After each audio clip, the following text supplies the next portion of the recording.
Merci.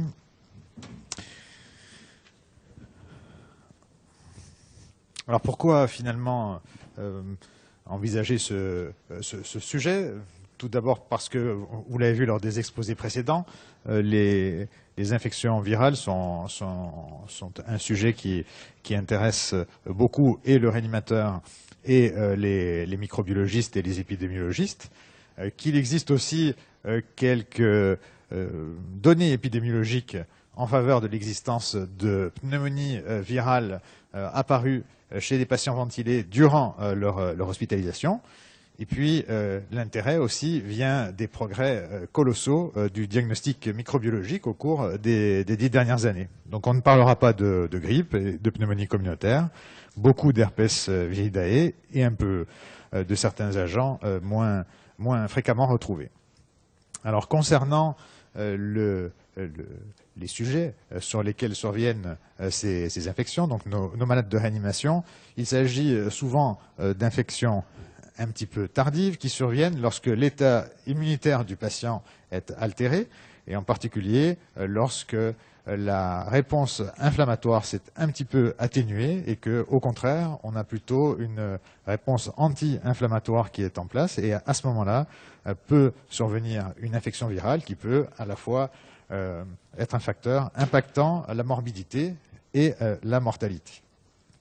Alors, c'est peut-être un sujet émergent, mais enfin, ça fait longtemps qu'on a retrouvé la présence de certains virus chez des patients. Il s'agit en particulier de patients présentant un SDRA, et en particulier chez les brûlés. Et vous voyez, ça fait plus de 30 ans, que cela a été mis en évidence. Mais c'était une époque où le lien n'était pas forcément fait entre présence de ce virus et sa pathogénicité. En ce qui concerne le cytomégalovirus, là aussi, c'est quelque chose enfin nous, en tout cas, quand on a retrouvé ça de façon complètement fortuite, je vous expliquais en 2 mots dans quel contexte, on avait fait un travail comparant la performance diagnostique de différentes techniques de prélèvement microbiologique, LBA, brosse, aspiration trachéale, dans le diagnostic des pneumonies nosocomiales bactériennes. Et donc, la méthode de référence était l'examen histologique du poumon de patients décédés. Et on demandait aux anapathes qui n'avaient aucune idée du tableau clinique que présentaient les patients et du résultat des données microbiologiques de nous classer les patients en présence ou absence de pneumonie bactérienne. Et en fait, sur quelques patients, ils nous ont répondu, il n'y a absolument pas d'infection bactérienne. En revanche, on a d'authentiques signes histologiques qu'on a confirmés par immunohistochimie de pneumonie ACMV. Donc à partir de là, on a commencé quand on avait des patients qui avaient un SDRA persistant, à faire des biopsies, d'autant plus que durant la même étude, les chirurgiens s'étaient aperçus qu'on pouvait très bien faire des biopsies au chevet des patients. Donc, vous voyez un résultat indirect de la recherche clinique. Et on a commencé à retrouver des pneumonies virales authentiques chez des patients, mais vivants cette fois-ci. Alors, on a été beaucoup challengés. Ce papier, avant d'être accepté dans anesthésio, il a été boulé dans toutes les revues de réanimation, parce que beaucoup remettaient en doute l'existence de ces pneumonies ACMV, en pensant que c'était simplement le témoin de la sévérité de l'état des patients, et puis surtout en faisant l'amalgame avec ce qui se passait pour les patients VIH à ce moment-là, et en pensant que le CMV n'avait pas de rôle vraiment pathogène. Alors on va commencer par HSV, d'abord parce que c'est celui qui a été identifié depuis le plus de temps. Vous savez qu'il donne des infections qui sont la plupart du temps asymptomatiques, et qu'on va donc assister en fait à des réactivations. Et le virus reste à l'état quiescent dans un certain nombre de structures nerveuses, en particulier les ganglions trigéminés, et également au niveau du nerf vague qui innerve le tractus respiratoire inférieur. On sait depuis longtemps le portage buccal de HSV est totalement lié à la gravité de l'état des patients. Ainsi, si on compare du personnel soignant, des patients de chirurgie orthopédique, de chirurgie vasculaire et des patients de réanimation chirurgicale, eh bien, on s'aperçoit que le portage augmente en même temps que la sévérité de l'état des patients. Donc, ça n'est pas une donnée très nouvelle. En ce qui concerne le portage, on estime, quelle que soit la technique, qu'il touche entre 20 et 30% des patients lorsqu'on réalise ces prélèvements. En ce qui concerne la cinétique, le pic est obtenu aux alentours du 10e jour, et là vous avez l'évolution typique de la croissance microbienne et du nombre de copies, avec une apparition extrêmement précoce après l'instauration de la ventilation mécanique, un pic qui est obtenu, on va dire, entre le 8e et le 10e jour, et ensuite une décroissance virale. Vous verrez qu'en particulier pour le CMV, c'est un petit peu différent, c'est un peu plus tardif. Alors, présence du virus ne veut pas obligatoirement dire infection parenchymateuse, et Charles-Édouard avait parfaitement essayé donc de corréler la culture avec des données plus solides, et en particulier les données donc de bronchopneumonie herpétique, qui associent à la fois un tableau clinique de détérioration respiratoire, la présence du virus dans un LBA, et puis la présence aussi de signes d'effets cytopathogènes, que ce soit au niveau du culot de centrifugation du LBA, d'une aspiration trachéale ou de biopsie bronchique. Et il a réussi à montrer que si l'on réalise des cultures quantitatives, enfin une détermination quantitative du nombre de copies sur le lavage broncho-alvéolaire de ce virus HSV, eh bien, avec un seuil qui est de 8-10 puissance 4 copies, on arrive à avoir une assez bonne sensibilité, une assez bonne spécificité pour le diagnostic de bronchopneumonie herpétique.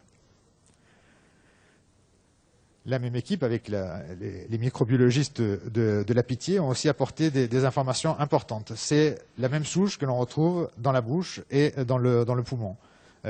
Quasiment toujours, il y a soit une apparition simultanée, soit une colonisation initiale de l'oropharynx et après du poumon. Il n'y a pas de transmission nosocomiale, ça c'est un facteur important parce que les soignants sont parfois porteurs de boutons d'herpès. On aurait pu se demander s'il ne pouvait pas y avoir une transmission, mais il ne semble pas y avoir de transmission nosocomiale. Quand ils ont enquêté, quand ils avaient plusieurs patients présentant des infections herpétiques, ils n'ont jamais retrouvé le même profil génétique des souches. Alors concernant l'impact de la présence de ce virus sur le pronostic, il n'y a pas de preuve formelle de sa pathogénicité à l'heure actuelle, simplement un travail qui a plus de 20 ans, de Tuxen, qui avait porté sur quelques dizaines de patients et qui comparait la acyclovir au placebo. Donc c'était donné chez des patients qui ne présentaient pas de réactivation. C'était l'objectif principal, c'était de voir s'il y avait une réactivation ou pas. Et ils avaient montré que en donnant de l'acyclovir, on diminuait la réactivation. Il n'y avait pas d'impact sur la mortalité, mais encore une fois, c'était une étude de faible ampleur. Alors, différentes études épidémiologiques suggèrent qu'il y a un effet potentiel, une association avec la mortalité en réanimation, et ça fait l'objet de quelques méta-analyses qui vont dans ce sens-là.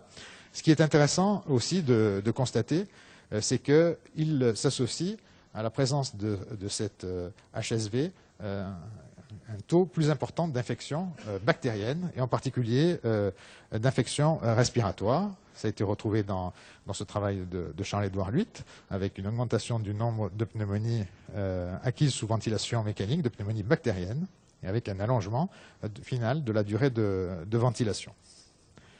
Alors pour le cytomégalovirus, qui est un autre herpès viridae, eh bien, sur des données biopsiques, mais de biopsie chirurgicale pour des malades en vie, pas post-mortem. Dans une série de 100 biopsies, on avait retrouvé simplement 3 cas d'herpès pour un nombre plus important de pneumonies à CMV. Donc l'impact sur le poumon, l'impact direct semble être un peu moins important pour l'herpès que pour le cytomégalovirus, mais peut-être par le biais, justement, des infections bactériennes associées, ça peut altérer le pronostic. Alors, le CMV, on parle d'infection active à CMV lorsqu'on met en évidence une réplication virale. Sinon, il y a des atteintes d'organes. Nous, on n'a pas tellement affaire à des primo-infections, ou alors ce sont des pneumonies communautaires, mais on a vu tout à l'heure qu'il y en a relativement peu qui nécessitent d'aller en réanimation. Pour nous, il s'agit le plus souvent de réactivation.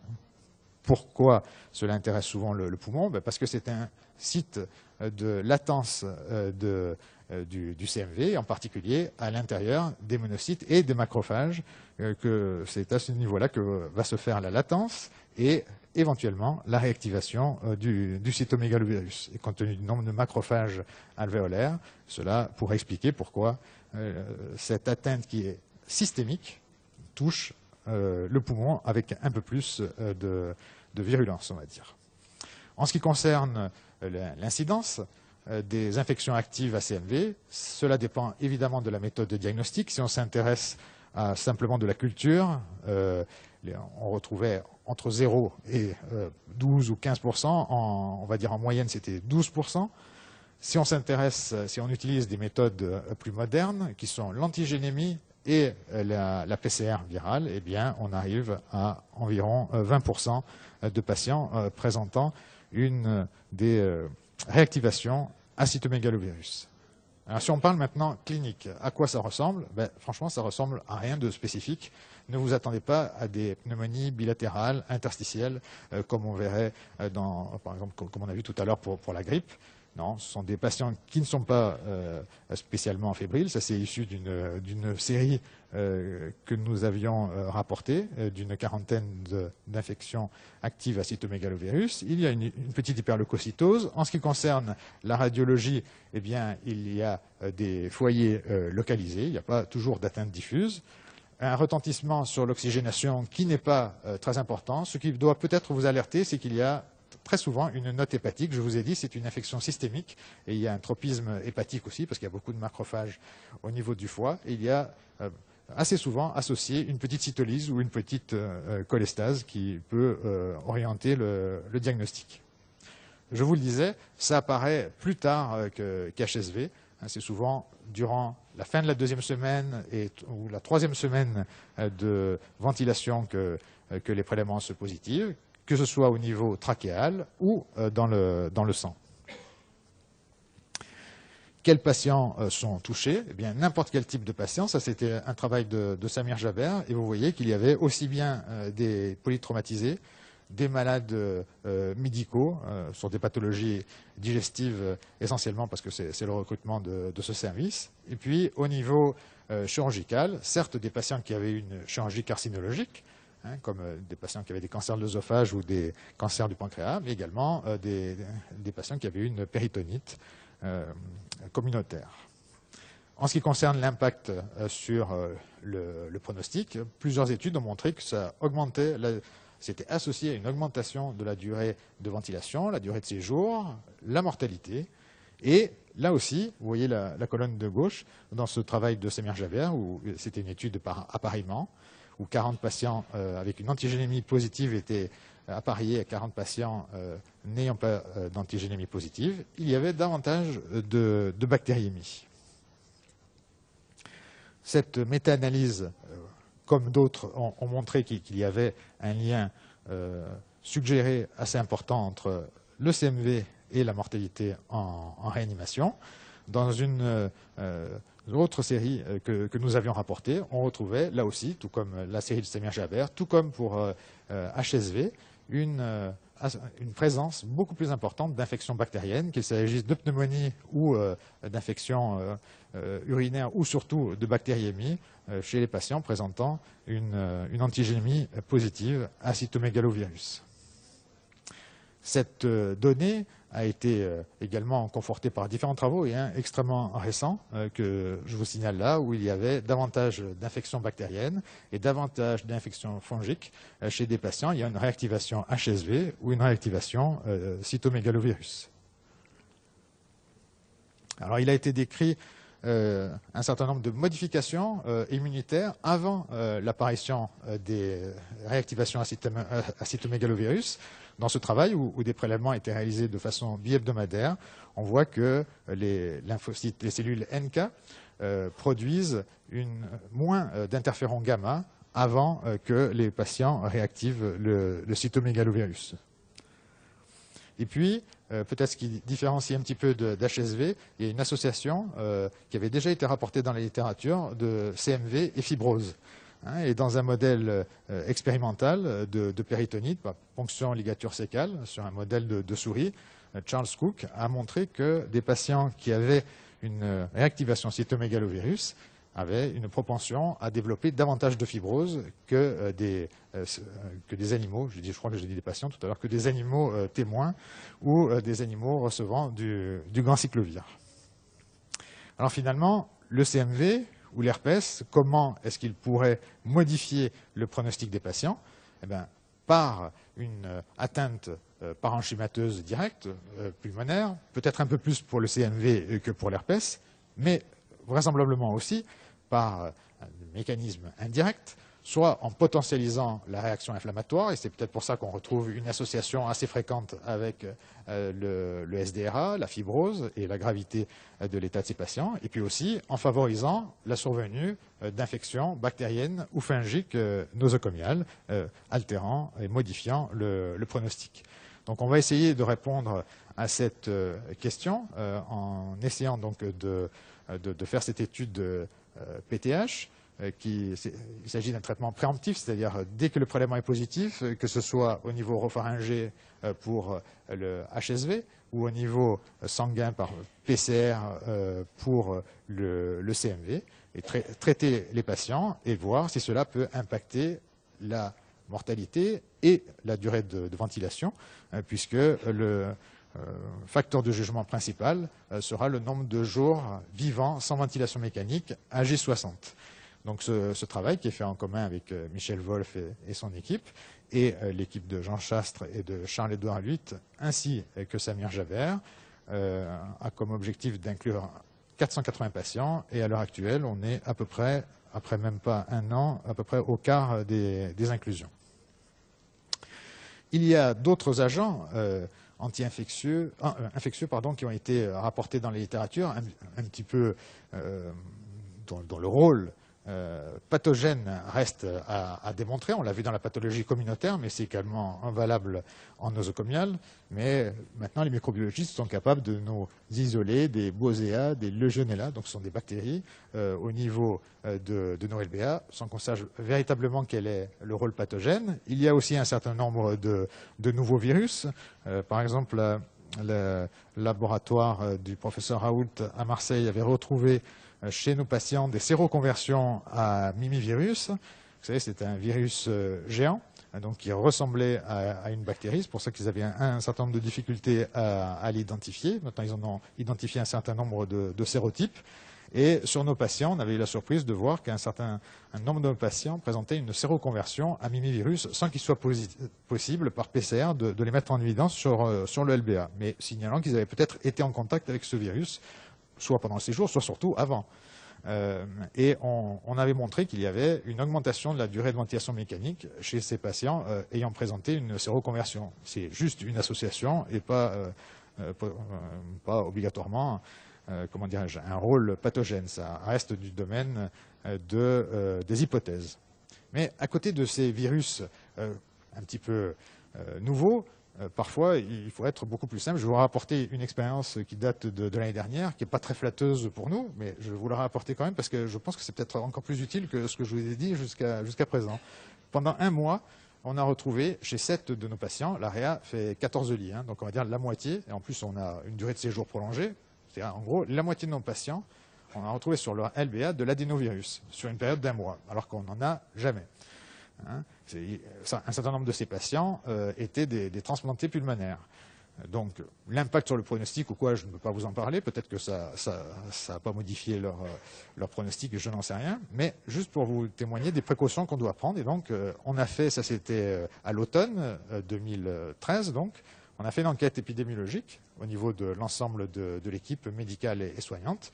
Et en fait, en reconstituant l'histoire, on avait 2 porteurs, une en l'occurrence qui avait été symptomatique, et l'autre asymptomatique. Et quand on regardait dans quelle chambre avaient été hospitalisés les patients, eh bien, ces personnes s'étaient occupées des patients qui avaient positivé cette PCR. Donc il y a un risque aussi de transmission. Encore une fois, le rôle pathogène dans cette histoire est peut-être absolument mineur.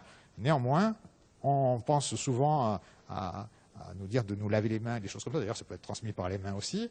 Mais il y a un certain nombre de précautions qu'on doit prendre lorsqu'on a le nez qui coule, qu'on n'arrête pas d'éternuer. Et c'est quelque chose qui doit être peut-être un peu mieux enseigné aux plus jeunes, et aux moins jeunes d'ailleurs, dans nos équipes. Ça me permet de passer à une toute dernière diapositive concernant la prévention vaccinale, hein, parce que si on parle d'adénovirus, on peut aussi parler de grippe. Alors, juste cette expérience qui nous vient des Pays-Bas, et c'est une étude qui a été réalisée dans 6 des 8 CHU hollandais, en sachant que les 2 autres, ils ont déjà un programme d'incitation à la vaccination grippale assez important. Et en fait, en appliquant un certain nombre d'actions pour faciliter la vaccination, ils ont montré qu'on pouvait augmenter de façon très importante, quasiment doubler le nombre de sujets qui accédaient à la vaccination. Et comme effet indirect, ils avaient choisi la pédiatrie et la médecine interne, et ils ont trouvé que dans les CHU dans lesquels il y avait eu ces interventions-là, de favorisation de la vaccination grippale, de promotion de la vaccination antigrippale, eh bien, ils avaient un taux diminué de pneumonie, soit non documentée, soit virale. Donc, une action qui avait sans doute été bénéfique. Voilà, donc en conclusion, je souhaitais peut-être insister sur le fait que la réactivation, en particulier HSV et CMV, est finalement relativement fréquente. Sa pathogénicité demande à être un petit peu mieux précisée, même si l'intime, puisqu'il y avait une question dans le topo, l'intime conviction, c'est que ça modifie le pronostic des patients, que ce soit par action directe ou indirecte. Il y a un certain nombre d'autres essais que le nôtre qui sont en cours, mais qui portent plus sur soit d'autres endpoints, soit des populations bien spécifiques. Et ensuite, on est à l'aube, on l'a vu tout à l'heure pour le communautaire, mais ça sera vraisemblablement pareil pour le nosocomial, c'est-à-dire ce qui apparaît en tout cas chez des patients hospitalisés. Eh bien, grâce au progrès des techniques de diagnostic, vraisemblablement, on va voir augmenter le nombre de ces virus. Et chose très importante, il faut rester peut-être terre à terre et plutôt que de se pencher sur les agents antiviraux, penser aussi à bien promouvoir la vaccination antigrippale dans nos unités. Voilà, je vous remercie.